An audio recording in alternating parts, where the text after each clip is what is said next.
નાગપુરમાં પીએમ મોદીએ આરએસએસના મુખ્યાલયની મુલાકાત લઈ અને અક્ષય વટ વૃક્ષ ગણાવી અને પ્રશંસા કરી. તેમણે સંઘના સ્વયંસેવકોની નિસ્વાર્થ સેવા અને રાષ્ટ્ર નિર્માણમાં યોગદાનને બિરદાવ્યું.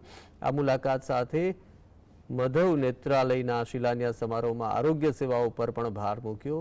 ત્યારે જોઈએ પીએમ મોદીના આરએસએસના પ્રેમ અને વખાણ અંગેનો આ વિસ્તૃત અહેવાલ. આધુનિક અક્ષય વટ એટલે રાષ્ટ્રીય સ્વયંસેવક સંઘ. આ શબ્દો અમારા નથી, પરંતુ પીએમ મોદીના છે. પીએમ મોદીએ આરએસએસના વખાણોનો ગુંજનારો ગાયો. આરએસએસની મહાનતામાં પીએમ મોદીની મીઠી ચાસણી. આપણા પ્રિય વડાપ્રધાન મોદીજીએ નાગપુરમાં એક એવું નાટક રજૂ કર્યું છે કે જેની સ્ક્રિપ્ટિંગ જાણે બોલિવૂડના કોઈ મસાલા ફિલ્મની હોય. રાષ્ટ્રીય સ્વયંસેવક સંઘના મુખ્યાલયની પ્રથમવાર મુલાકાત લઈ અને તેમણે આરએસએસના વખાણોનો એવો ગુંજનારો ગાયો કે લાગે છે કે આ સંગઠન નહીં પરંતુ ભારતની સંસ્કૃતિનું અક્ષય વટ વૃક્ષ હોય. હા ભાઈ, અક્ષય વટ વૃક્ષ એટલે કે જે ક્યારેય નહીં સુકાય, જે આજે આપણી સંસ્કૃતિને નિરંતર ઉર્જાવાન બનાવે છે.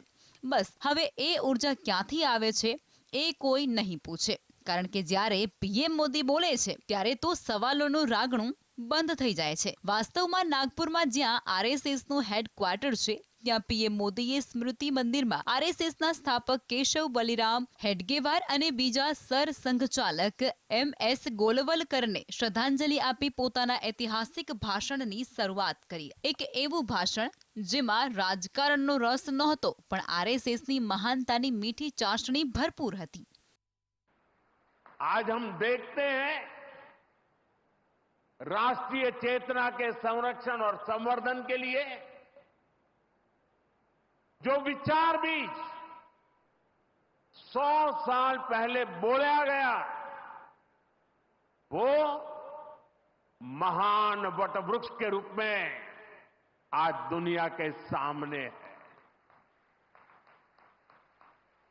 सिद्धांत और आदर्श इस वटवृक्ष को ऊंचाई देते हैं. लाखों करोड़ों स्वयंसेवक इसकी टहनी, ये कोई साधारण वटवृक्ष नहीं, राष्ट्रीय स्वयंसेवक संघ भारत की अमर संस्कृति का आधुनिक अक्षय वट है.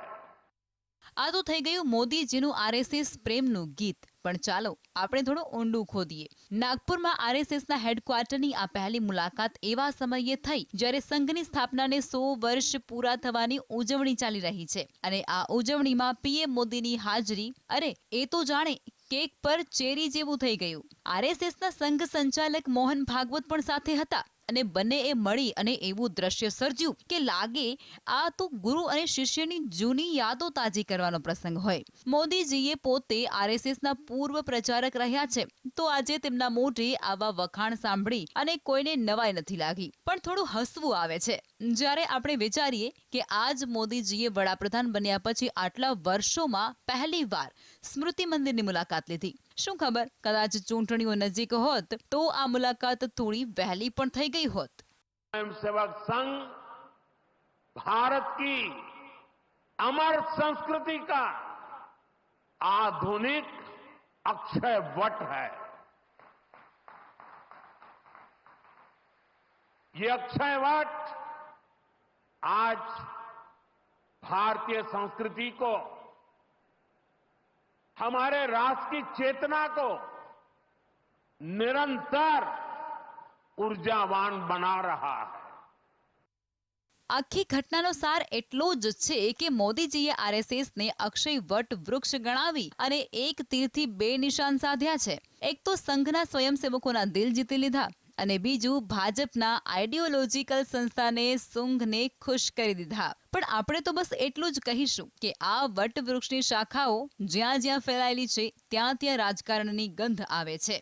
અને જો આરએસએસ ખરેખર નિસ્વાર્થ સેવાનું પ્રતીક છે તો પછી આટલું બધું ડ્રામા શું કામ? ખેર, આપણે તો ફક્ત પોપકોર્ન લઈને બેસીશું અને આ રાજકીય નાટકની આગળની કડીની રાહ જોઈશું.